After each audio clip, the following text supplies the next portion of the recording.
Hi, this is Philip Byrne for Phonescoop.com, and I'm taking a look at the Motorola Droid 2, now available on Verizon Wireless. You know, for the most part, the Droid 2 looks a lot like the original Droid, and I was never a huge fan of the design.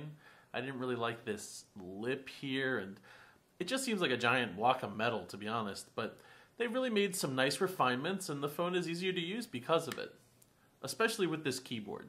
The keyboard on the original Droid was something of a disaster, but this keyboard is very nice. The keys are nicely balanced.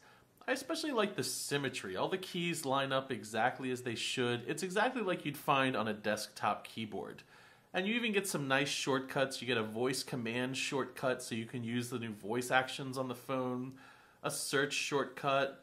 The arrow keys are laid out better than they were on the original. And overall, I'd say the keyboard is a huge improvement. It's now one of the nicer keyboards on any smartphone I've seen on the market.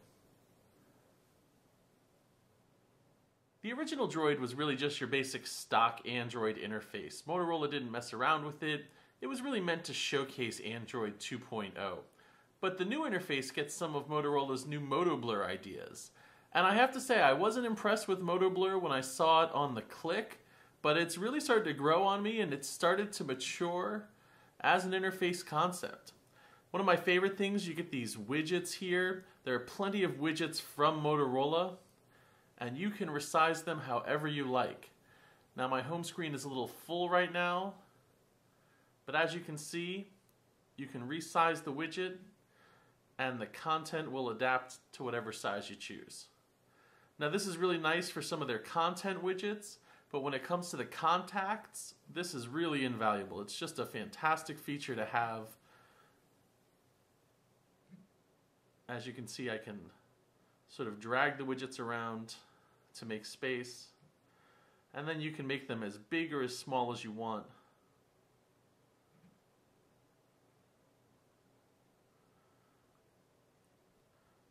And the phone automatically adapts to give you space to sort of fit the widget that you've chosen. It's a great interface idea, and I really wish all widgets were like this. I think Motorola has really hit on a great concept here. The rest of Motorola's interface enhancements don't really do much for me, for better or for worse. There are a few other nice widgets. This section down here has been changed a little bit. On a normal Android 2.2 phone, you'd see a browser icon, but here for some reason they take you to the contacts list, even though tapping the phone takes you to the contacts list as well.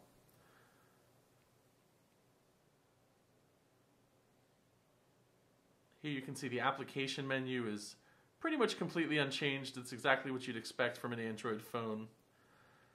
And even worse, when you start to dive into the settings, you get the same old black background with white text, except that there are just so many more settings piling up on these phones. It's really about time for Google and Android to do something about these settings menus before it gets out of hand. So HTC is usually the king of the custom Android interface, and here we'll kind of see why. This is the Motorola Contacts menu, and as you can see, it's just taking the phone a very long time to populate all of the pictures here. On an HTC phone, this would be much quicker. Once we open up a contact, it looks okay. It looks about like what you would expect. It does offer contact communication history, but again, it just takes a long time to load, and then it couldn't even find the history to begin with. You also get a sort of social networking page as well for recent status updates. But once again, it takes a long time to load, and what you finally end up with just isn't very full.